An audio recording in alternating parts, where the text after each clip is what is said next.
Hello વિદ્યાર્થી મિત્રો, good morning, નમસ્કાર. હું મિયાન્દ્ર પ્રવીણ સર. મારી YouTube ચેનલમાં દરેક વિદ્યાર્થી મિત્રોનું સ્વાગત છે. ધોરણ 10 ની અંદર વિદ્યાર્થી આપણે ગણિતમાં ચેપ્ટર 5 નું જે આપણું ચાલુ છે સમાંતર શ્રેણી. આ ચેપ્ટર ની અંદર અત્યાર સુધી આપણે 5 લેક્ચરનો અભ્યાસ કરેલો છે. આજે આપણે લેક્ચર નંબર 6 નો અભ્યાસ કરવાનો છે વિદ્યાર્થી મિત્રો. ચેપ્ટર 5 ની અંદર મેં હાલ 5 વિડિયો જે છે એ તમને મોકલેલા છે વિદ્યાર્થી મિત્રો. બરાબર, 5 લેક્ચર આપણે લીધા છે એટલે 5 વિડિયો મોકલેલ છે. એ વિડિયોની લગભગ 99% મને ખ્યાલ છે ત્યાં સુધી તમને પસંદ આવેલા હશે. બરાબર વિદ્યાર્થી મિત્રો, જો પસંદ આવ્યા હોય વિદ્યાર્થી મિત્રો તો લાઈક કરો, શેર કરો, સબસ્ક્રાઇબ કરો. વિદ્યાર્થી મિત્રો, મારો હેતુ તો એ છે કે દરેક વિદ્યાર્થીને મારા વિડિયો છે એ મળવા જોઈએ. આપણા ફ્રેન્ડ સર્કલ ની અંદર પણ હું તમને છૂટ દઉં છું વિદ્યાર્થી મિત્રો, શેર કરો જેથી કરીને એને પણ અભ્યાસક્રમની અંદર આગળ એક્ઝામ ની અંદર ઉપયોગી બને. બરાબર વિદ્યાર્થી મિત્રો, ઓનલાઈન અભ્યાસક્રમ છે વિદ્યાર્થી મિત્રો. હું આ રીતે તમને શિક્ષણ છે એ આપી રહ્યો છું. હું મહેનત સખત કરું છું, તમારે મહેનત કરવી પડે વિદ્યાર્થી, તો જ આપને સફળતા મળશે. ઓકે, હવે વિદ્યાર્થી મિત્રો લેક્ચર નંબર 6 ધોરણ 10 વિષય ગણિત લેક્ચર નંબર 6 નો આજે આપણે અભ્યાસ કરવાનો છે. આજે કંઈક નવું શીખવા જઈ રહ્યા છીએ વિદ્યાર્થી મિત્રો. આ રીતની અંદર છેલ્લા લેક્ચરમાં આપણે છેલ્લા 2 લેક્ચરમાં એકને એક વસ્તુ આવતી હતી. આજે ઈ વસ્તુ છે એ અહીંયા પૂરી થઈ જશે. બરાબર, તો લેક્ચર દાખલા નંબર 4 ની અંદર 13મો દાખલો આપણે કાલે 12 સુધી અભ્યાસ કરેલો હતો છેલ્લા લેક્ચર. આજે આપણે 13મા નો અભ્યાસ કરવાનો છે. તો 13મા ની રકમ જો વિદ્યાર્થી મિત્રો આ મુજબ છે: વર્ગમૂળમાં 3, વર્ગમૂળમાં 6, વર્ગમૂળમાં 9, વર્ગમૂળમાં 12. જો રકમ આ મુજબ છે: વર્ગમૂળમાં 3, વર્ગમૂળમાં 6, વર્ગમૂળમાં 12, સોરી 9, વર્ગમૂળમાં 12 ડોટ ડોટ ડોટ. તો વિદ્યાર્થી પેલી વસ્તુ તમને અહીં એ કહેવા માંગે છે કે આપેલ શ્રેણી સમાંતર છે કે નહીં. સમાંતર શ્રેણી ક્યારે કહી શકાય વિદ્યાર્થી મિત્રો? કે જ્યારે તેમનો તફાવત ક્રમશઃ સમાન જોવા મળતો હોય.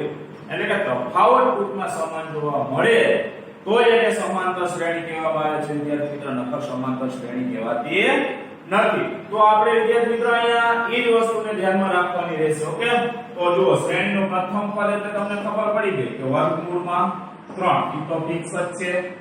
તફાવત તમે જુઓ તો અહીંયા વર્ગમૂળ 3 નું વર્ગમૂળ નીકળે નહીં.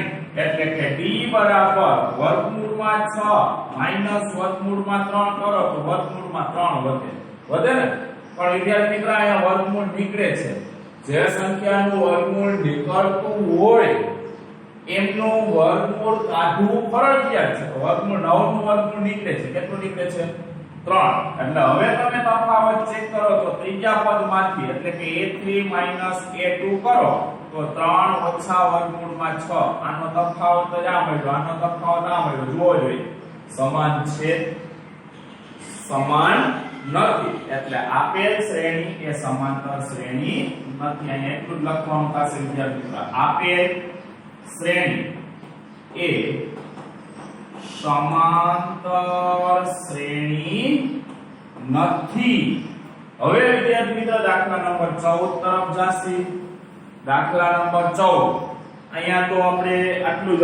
હવે 14મા નું વિદ્યાર્થી મિત્રો આપણે ધ્યાનમાં રાખવાની રહેશે કે 14માં સમાંતર શ્રેણી છે કે નથી. બરાબર વિદ્યાર્થી, તો જુઓ 14નો દાખલો છે.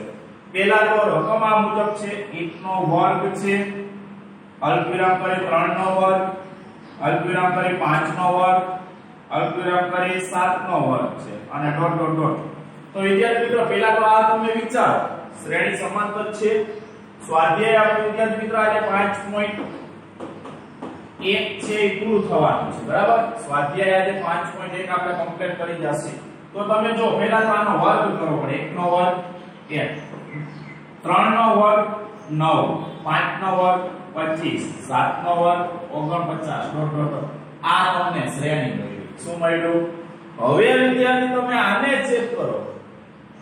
સમાન તફાવત જોવા મળે છે કે નહીં? તો જો વિદ્યાર્થી મિત્રો a બરાબર તો તમને ખ્યાલ આવી જ ગયો છે કેટલા છે? એક જ છે. તફાવત કયો વિદ્યાર્થી મિત્રો? તો a2 a1 એટલે કે d બરાબર a2 એટલે 9 1 તો 8 આવ્યો. એ જ રીતે બીજી વખત ચેક કરો d બરાબર a3 a2 બરાબર a3 એટલે 25 -9 તો 16 આવે છે. તો તફાવત સમાન જોવા મળ્યો વિદ્યાર્થી? નહીં ને? તફાવત સમાન છે નહીં. માટે આપેલ શ્રેણી સમાંતર શ્રેણી નથી. અહીં લખવું પડે આપેલ શ્રેણી એ સમાંતર શ્રેણી નથી. આવું વિદ્યાર્થી મિત્ર વાક્ય દર્શાવવું પડે તો જ ખ્યાલ આવે. હવે વિદ્યાર્થી મિત્ર આ જ રીતમાં છેલ્લો દાખલો બાકી છે. દાખલા નંબર 15 નો એની રકમ પહેલા સમજી લ્યો એટલે રીત પૂરી. બરાબર? 15 નો પણ આવી જ રીતે છે વિદ્યાર્થી મિત્રો. તમે જોઈ શકો છો તો 1 નો વર્ગ અલ્પવિરામ કરી 5 નો વર્ગ અલ્પવિરામ કરી 7 નો વર્ગ અલ્પવિરામ કરી 73 આપેલા છે અને ડોટ ડોટ ડોટ છે. બરાબર? તો વિદ્યાર્થી મિત્રો આ દાખલો સમાન છે કે નહીં? સમાન છે કે નહીં એ આપણે ચેક કરવાની વસ્તુ છે. તો સૌપ્રથમ તો આપણે શું કરવાનું છે વિદ્યાર્થી મિત્રો? વર્ગને દૂર કરવા પડે. વર્ગ દૂર કરીએ પછી શ્રેણી મળશે. ઈ શ્રેણીનો તફાવત સમાન હોય તો સમાંતર શ્રેણી છે તેમ કહેવામાં આવશે. ઓકે વિદ્યાર્થી મિત્રો અહીંયા ધ્યાન દેજો. 1 નો વર્ગ એ 5 નો વર્ગ 25 7 નો વર્ગ 49 73 એમનેમ જ છે, એનો વર્ગ નથી હો. 73 એમનેમ જ છે, એનો વર્ગ નથી એટલે એનો વર્ગ કરવાનો થતો નથી વિદ્યાર્થી મિત્ર. ખાસ ધ્યાન રાખવાનું છે. ચાલો હવે આપણે શું કરશું વિદ્યાર્થી? તો હવે જોઈએ તો a બરાબર કેટલા છે સાહેબ? 1. તફાવત લ્યો તો d બરાબર a2 a1 એટલે કે a2 એટલે 25 અને a1 એટલે 1 તો ગાળો આવે છે 24 નો. એ જ રીતે હજી એક વખત ચેક કરો તો a3 a2 a3 એટલે 49 એમાંથી 25 બાદ કરો તો પણ 24 મળે છે ને? તો વિદ્યાર્થી મિત્રો આપેલ શ્રેણી છે એ સમાંતર શ્રેણી છે. તો આમાં શું સૂચના હતી મુખ્ય? દાખલા નંબર 4 ની મુખ્ય સૂચના શું હતી? જો સમાંતર શ્રેણી હોય તો પછીના 3 ક્રમિક પદ શોધવાની વાત હતી. શું હતી? પદ શોધવાની. તો જો વિદ્યાર્થી મિત્રો અહીંયા લખવાનું છે આપેલ શ્રેણી એ સમાંતર શ્રેણી છે. જો સમાંતર શ્રેણી હોય તો પછીના 3 પદ શોધતા. તો પછીના 3 પદ શોધતા. તો હવે જો વિદ્યાર્થી મિત્રો પછીનું 3 પદ એટલે પહેલું બીજું ત્રીજું ચોથું આપ્યું છે. હવે પાંચમું પદ શોધવાની વાત થઈ રહી છે. શું શોધવાનું છે? તો હવે હું અહીં લખું છું પાંચમું પદ બરાબર ચોથું પદ છે 73 અને તફાવત છે 24. આ બેનો સરવાળો. તો 3 ને 4 7 7 ને 2 9 97 મળ્યા. હવે છઠ્ઠું પદ ગોતવું છે. છઠ્ઠું પદ બરાબર 7 પાંચમું પદ છે 97 અને તફાવત હતો 24. તો આ બેનો સરવાળો 7 ને 4 11 નો એકલો વધી 1 9 ને 2 11 ને 12 121. સાતમું પદ શોધવું છે. સાતમું પદ બરાબર છઠ્ઠું પદ છે 121 અને તફાવત છે 24. તો 1 + 4 એટલે 5 અને 12 + 2 એટલે 14 145. તો વિદ્યાર્થી મિત્રો આ હતા ક્રમિક 3 પદ. તો હવે વિદ્યાર્થી મિત્રો આ દાખલો છે અહીંયા પૂરો થઈ ગયો છે. રીત પૂરી. સ્વાધ્યાય 5.1 કમ્પ્લીટ થઈ ગયું. ખ્યાલ આવ્યો? સ્વાધ્યાય 5.1 સાવ સ્વાધ્યાય જે છે એ આજે આપણે અહીંયા કમ્પ્લીટ કર્યું. અને હવે વિદ્યાર્થી મિત્રો નવી રીતમાં જવાનું છે કે મૂળ પદ શોધવા માટેનું. તમને ખબર છે વિદ્યાર્થી મિત્રો મૂળ પદ શોધવા માટેનું સૂત્ર કયું છે? સૂત્ર ભૂલાઈ ગયું છે. જો તો મૂ પદ શોધવા માટેનું સૂત્ર, મૂ પદ શોધવા માટેનું સૂત્ર. ચાલો તો સૂત્રને જરાક આપણે ધ્યાનમાં લઈએ તો an બરાબર a પ્લસ n માઈનસ 1 કૌંસની બહાર d. રાઈટ. a એટલે મૂ પદ. ઓકે. a એટલે શ્રેણીનું પ્રથમ પદ. ઓકે. n એટલે અવલોકનોની સંખ્યા, કેટલા મૂ પદ છે, પદની ક્રમ, એક તો સૂત્રના છે. અને d એટલે શું સર? d એટલે તફાવત.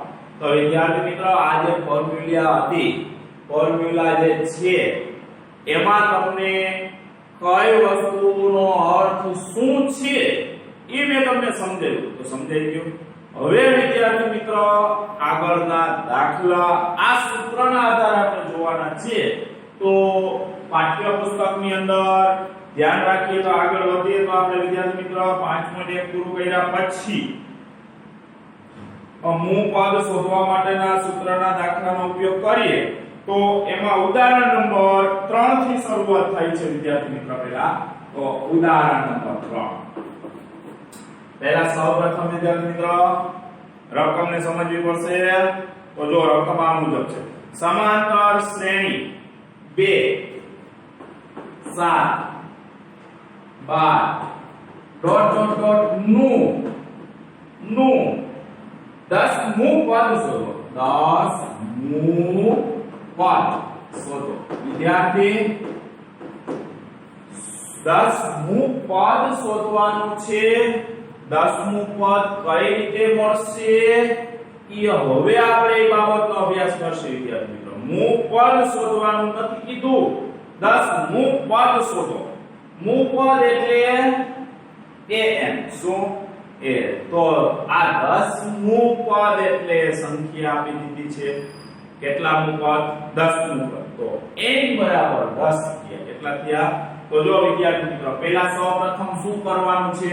તો પ્રથમ પદ a બરાબર 2 નક્કી કરી લીધા. સૂત્રના આધારે જે આપણા સૂત્ર છે આ શોધવાનું છે. સમજી લે. a મળી ગયા. હવે n એટલે કેટલા? તો કે મૂ પદ કેટલું કીધું છે? 10. એના પહેલા હું તફાવત લઉં તો d બરાબર a2 a1 એટલે કે a2 એટલે 7 માઈનસ 2 એટલે d બરાબર કેટલા આવશે સાહેબ? 5. d બરાબર કેટલા થશે? 5.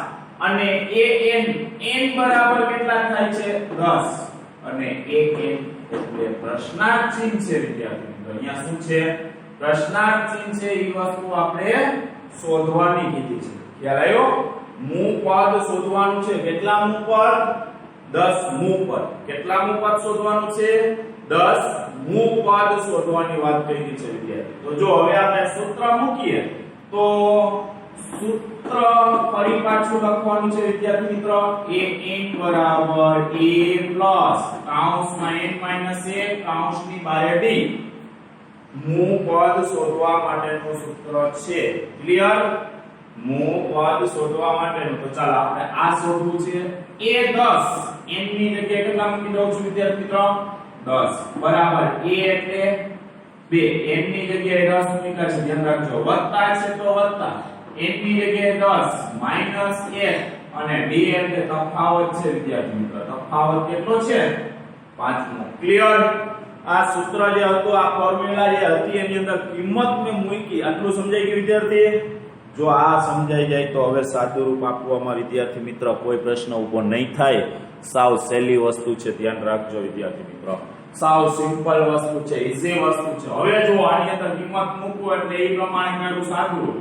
a 10 બરાબર 2 પ્લસ 10 માંથી 1 બાદ કરો એટલે સાહેબ 9 વધે.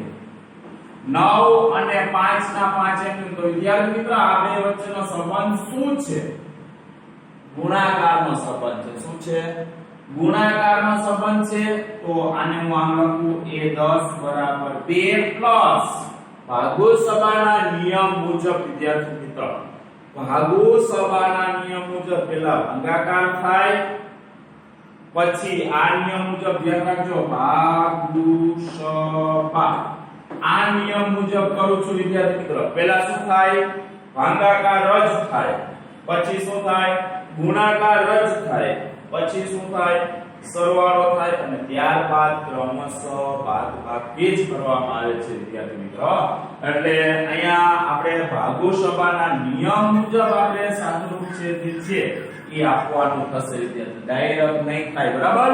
ભાગોસભાના નિયમ મુજબ સાદુરૂપ આપીશ તો 9 × 45 ગુણાકાર સીધો થયો. બરાબર? ભાગાકાર નથી તો ગુણાકારનો ક્રમ આવે છે તો ગુણાકાર કર્યો.